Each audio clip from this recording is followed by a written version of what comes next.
नमस्कार दोस्तों, आप देख रहे हैं एएसपी बायोलॉजी क्लासेस, जहां पर आपको पढ़ाया जाता है कॉन्सेप्ट से क्लियरिटी तक बायोलॉजी की एनसीईआरटी लाइन बाय लाइन।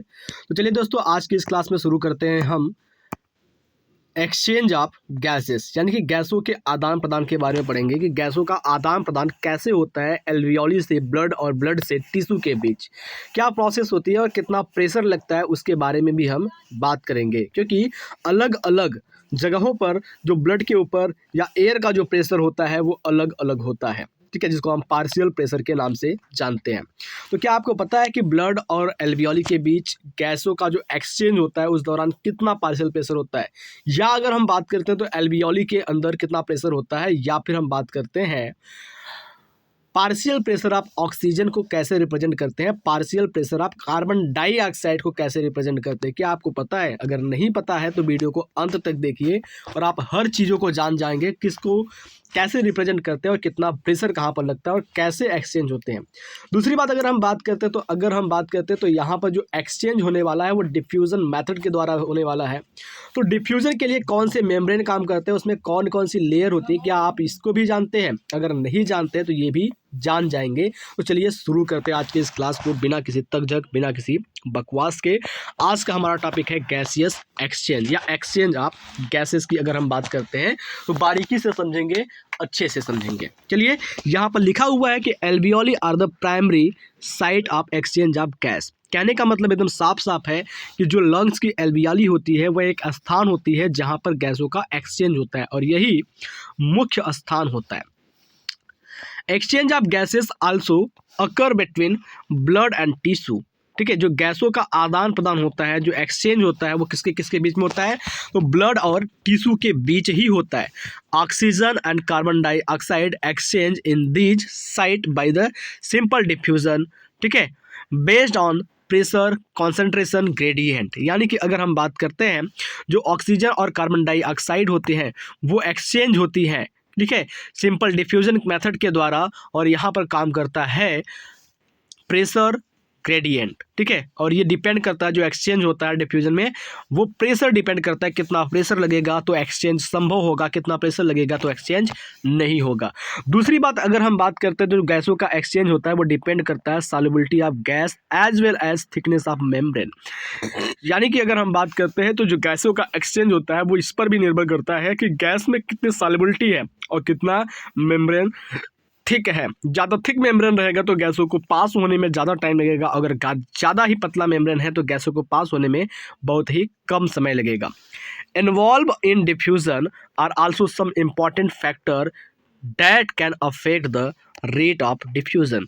यानी कि डिफ्यूज़न में क्या होते हैं, कुछ फैक्टर इन्वॉल्व होते हैं जो डिफ्यूज़न की रेट को डिस्टर्ब करने का काम करते हैं, डिफ्यूज़न की रेट को अफेक्ट करने का काम करते हैं। तो चलिए नीचे अगर हम बात करते हैं तो बहुत सारी चीज़ों के बारे में बताया गया है और यहाँ तक कि ये चीज़ भी बताई गई है कि कैसे गैसों का एक्सचेंज होता है, ठीक है, और कौन कौन से फैक्टर होते हैं जो डिफ्यूजन प्रोसेस को डिस्टर्ब करने का या अफेक्ट करने का काम करते हैं। सबसे पहले अगर हम बात करते हैं pressure contribute by an individual gas in a mixture of gases is called the partial pressure. तो सबसे पहले अगर हम बेटा बात करते हैं तो पार्शियल प्रेशर क्या होता है, तो पार्शियल प्रेशर को साफ शब्दों में लिखा गया है कि pressure contributed bye an individual gas in a mixture of gases is called partial pressure.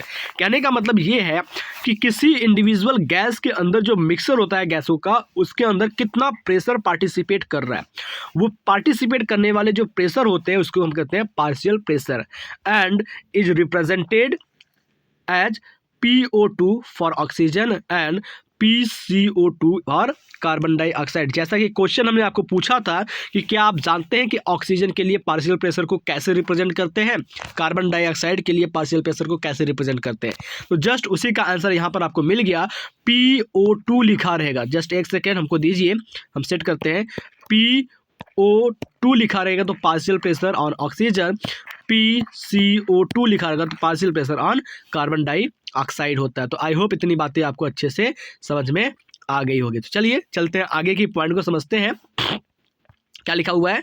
तो partial pressure of those two gases in the atmospheric air and the two side of diffusion are given in table 14.1।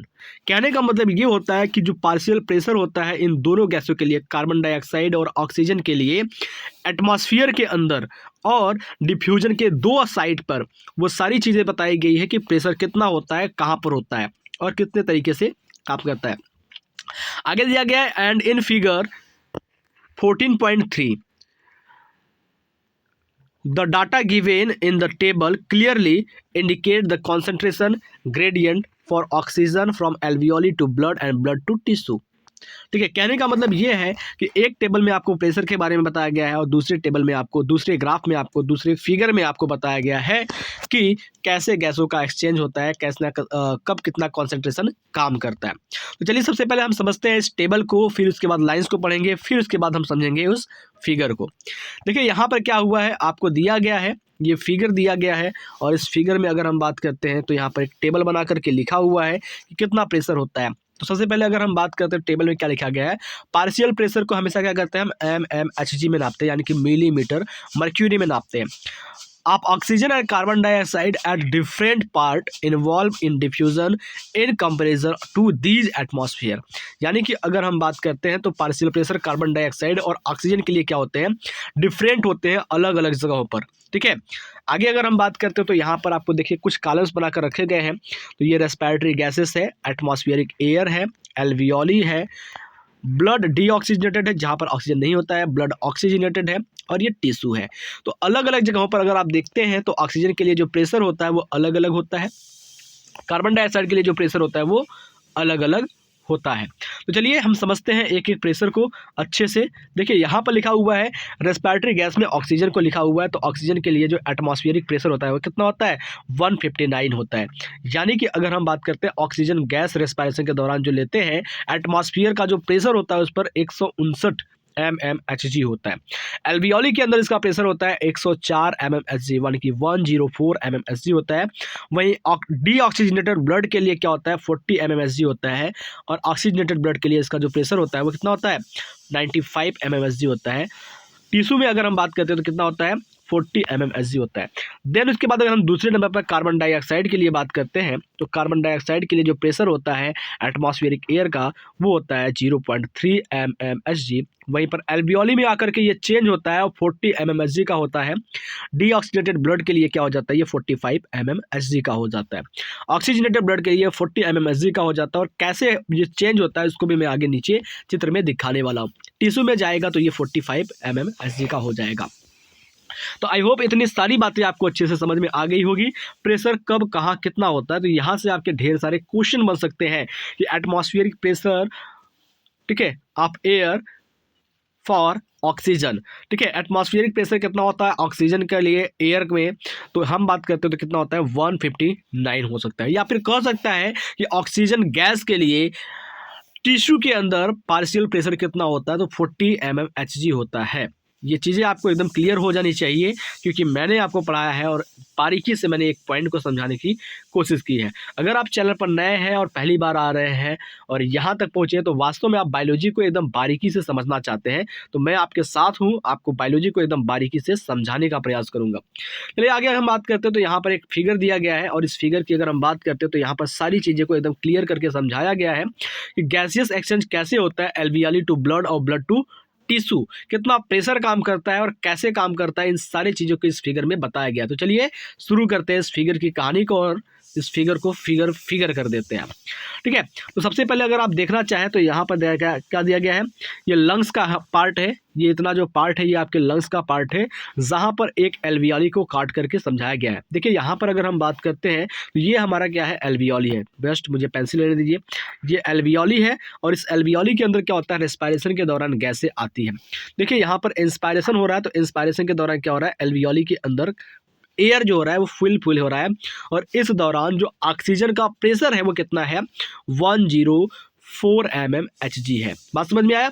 और expiration के दौरान अगर हम बात कर रहे हैं, जो कार्बन डाइऑक्साइड है वो बाहर निकल रहा है, और इस दौरान जो कार्बन डाइऑक्साइड के ऊपर पार्शियल प्रेशर है वो कितना है, 40 mmHg है, यानी कि 40 mmHg है। दूसरी बात यहाँ पर अगर आप देखेंगे तो यहाँ पर आप देख करके समझ सकते हैं कि डबल सर्कुलेटरी सिस्टम भी काम कर रहा है यहाँ पर। देखिए यहाँ पर आपको दो चीज़ें लाइन दिखाई देगी, एक रेड रंग की दिखाई देगी, एक ब्लू रंग की दिखाई देगी, या आसमानी कलर का कर सकते हैं। तो जो रेड रंग की लाइन है, यहाँ पर जो रेड रंग की लाइन दिखाई दे रही है, तो इसमें क्या हो रहा है, ऑक्सीजनेटेड ब्लड फ्लो कर रहे हैं। यहाँ पर अगर हम बात करें जो ब्लू रंग की लाइन है, तो यहाँ पर क्या कर रहे हैं, अनऑक्सीजनेटेड ब्लड फ्लो कर रहे हैं। देखिए जो ऑक्सीजनेटेड ब्लड होता है वो कैसे बनता है, तो हमारी जो पल्मोनरी वेन्स होती है वो एल्बियोली के पास जा करके गैसों का एक्सचेंज करती है, कार्बन डाइऑक्साइड को वहाँ पर एक्सचेंज करके ऑक्सीजन को रिसीव करती है हमारी ब्लड सेल्स, और पल्मोनरी वेन्स के द्वारा क्या करती है, ब्लड को हार्ट में लाया जाता है, और हार्ट में ला करके वहाँ से पंप करके बॉडी के सभी टिश्यू के पास पहुँचाया जाता है ऑक्सीजनेटेड ब्लड को। ऑक्सीजनेटेड ब्लड को टिश्यू एब्जॉर्ब करता है और अनऑक्सीजनेटेड यानी कि कार्बन डाइऑक्साइड को रिलीज करता है, और ये कार्बन डाइऑक्साइड को रिलीज करने वाले जो ब्लड होते हैं ये सिस्टमैटिक वेन्स के द्वारा क्या होते हैं, यानी कि पल्मोनरी आर्टरी के द्वारा वापस से लंग्स के पास भेज दिए जाते हैं, जहाँ पर ये प्यूरिफाई होकर के वापस से पल्मोनरी वेन्स के द्वारा वो टिश्यू के पास आ जाते हैं। इस दौरान क्या होता है, अगर हम बात करते हैं तो यहाँ पर सिस्टमैटिक वेन्स जो होते हैं, सिस्टमैटिक वेन्स क्या करते हैं, आपके अनऑक्सीजनेटेड ब्लड को कैरी करते हैं हार्ट के पास, और हार्ट से पल्मोनरी आर्टरी लंग्स को देता है, और वहीं पर पल्मोनरी वेन्स जो होता है वो लंग्स से ब्लड को हार्ट में लाता है, और सिस्टमैटिक आर्टरी जो होता है वो टिश्यू के पास लाता है। ठीक है, कहने का मतलब ये है कि जो सिस्टमैटिक आर्टरी होता है वो कैरी करता है ऑक्सीजनेटेड ब्लड को, सिस्टमैटिक वेन्स करता है कैरी अनऑक्सीजनेटेड या डीऑक्सीजनेटेड ब्लड को।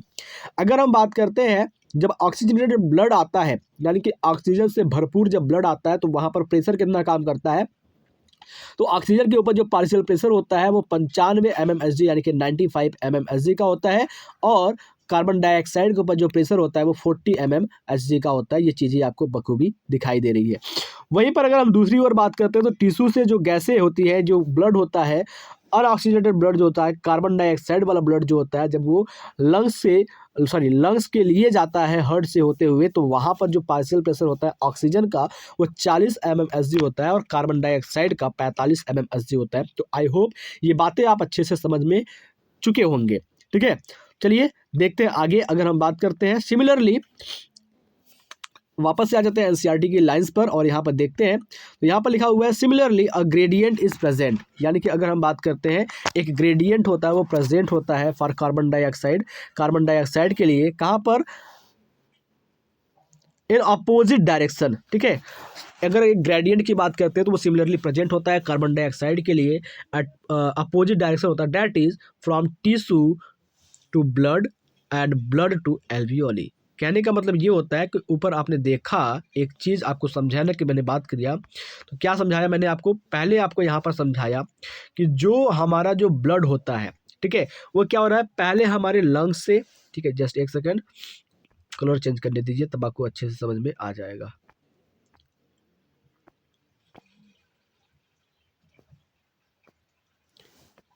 देखिए पहले क्या मैंने आपको समझाया कि जो आपका ब्लड है वो क्या हो रहा है, लंग्स एल्वियोली से आपके ब्लड में आ रहा है, ब्लड से कहाँ जा रहा है, टिश्यू में जा रहा है। सिमिलरली इसी के जैसा क्या हो रहा है, उल्टा हो रहा है, टिश्यू से ब्लड में, और ब्लड क्या हो रहा है, वापस से लंग्स में जा रहा है। तो ये क्या हो रहा है, एक सीधे तरीके से और एक उल्टे तरीके से ये ब्लड का जो एक्सचेंज है या गैसों का जो एक्सचेंज है वो काम कर रहा है। आई होप इतनी चीज़ें आप अच्छे से समझ में चुके होंगे। यहाँ पर लिखा क्या हुआ है, अ gradient pressure from carbon dioxide in opposite direction. ठीक है, कार्बन डाइऑक्साइड के लिए जो ग्रेडियंट प्रेशर काम करता है वो अपोजिट डायरेक्शन में काम करता है, दैट इज फ्रॉम टिश्यू, ठीक है, टिश्यू टू ब्लड और ब्लड टू एल्वियोली। जो ग्रेडियंट प्रेशर होता है वो टिश्यू से एल्वियोली, सॉरी टिश्यू से ब्लड और ब्लड से एल्वियोली के लिए काम करता है, as the solubility of carbon dioxide. ठीक है, as the solubility of carbon dioxide is 20 to 25 time higher than the oxygen. ठीक है, और इस दौरान क्या होता है, जो सॉल्युबिलिटी होती है कार्बन डाइऑक्साइड की ऑक्सीजन की अपेक्षा क्या होती है, 20 से 25 गुना ज़्यादा होती है। The amount of carbon dioxide that can diffuse through the diffusion membrane. अब बात करें डिफ्यूजन मेम्ब्रेन की, तो डिफ्यूजन मेम्ब्रेन क्या होता है, तो एक ऐसा मेम्ब्रेन होता है जिसके द्वारा डिफ्यूजन प्रोसेस पूरा कंप्लीट होता है। तो अगर हम बात करते हैं तो amount of carbon dioxide that can diffuse through the diffusion membrane per unit difference, ठीक है, per unit difference partial pressure is much higher compared to that of oxygen। यानी कि इसके ऊपर क्या होता है, जो पार्शियल प्रेशर होता है वो ऑक्सीजन की अपेक्षा क्या होता है, ज़्यादा होता है। ठीक है, कार्बन डाइऑक्साइड के ऊपर जो पार्शियल प्रेशर रखता है ऑक्सीजन के सापेक्ष, वो क्या होता है, ऑक्सीजन के टेम्परेचर क्या होता है, ज़्यादा लगता है।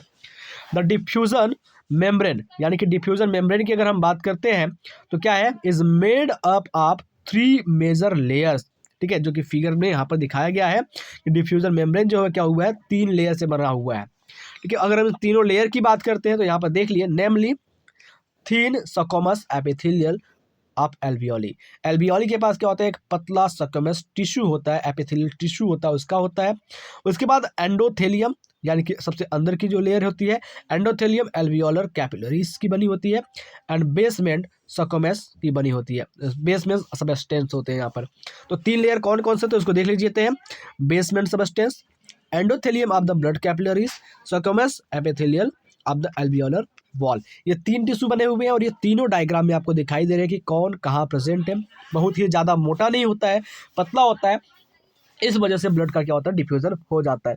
Composed of thin basement membrane support the squamous epithelial and basement membrane surrounding the single layer of endothelial cell of capillaries. यानी कि ये तीनों ही क्या होते हैं, एक दूसरे से अटैच्ड होते हैं, एक दूसरे से जुड़े हुए होते हैं, एक दूसरे के ये पूरक होते हैं। इन बिटवीन देम, उनके बीच में अगर हम बात करते हैं, हाउ एवर, जबकि it total thickness is much less than the millimetre. ये 3 मेम्ब्रेन के होते हैं, लेकिन 3 मेम्ब्रेन के होने के बावजूद भी जिनकी पूरी मोटाई होती है वो मिलीमीटर से भी क्या होती है, कम होती है। Therefore all the factor in our body are favourable for diffusion. इस वजह से हमारे बॉडी के अंदर जो सारे डिफ्यूजन के प्रोसेस होते हैं वो क्या होते हैं, फेवरेबल होते हैं। आप oxygen from alveoli to tissue, alveoli से टिश्यू के लिए, and that of carbon dioxide from tissue to alveoli, और इसी तरीके से कार्बन डाइऑक्साइड टिश्यू से एल्वियोली के लिए। आई होप जितनी बातें मैंने आपको आज के इस क्लास में पढ़ाई है वो सारी चीज़ें आपको अच्छे से समझ में आ गई होगी। तो मिलते हैं आपसे अगले क्लास में, तब तक के लिए जय हिंद, जय भारत। बने रहिए हमारे साथ। अगर चैनल पर नए हैं तो प्लीज़ चैनल को सब्सक्राइब करके एएसबी बायोलॉजी परिवार का एक महत्वपूर्ण हिस्सा बन जाइए, और वीडियो को शेयर कीजिए, लाइक कीजिए, कमेंट कीजिए, क्योंकि आपके एक शेयर, एक लाइक और एक कमेंट हमारे मोटिवेशन को कई गुना बढ़ा देती है, जिस वजह से मैं दुगने एनर्जी के साथ वीडियो बनाने की प्रयास करता हूँ। तो मिलते हैं आपसे अगले क्लास में, तब तक के लिए जय हिंद, जय भारत।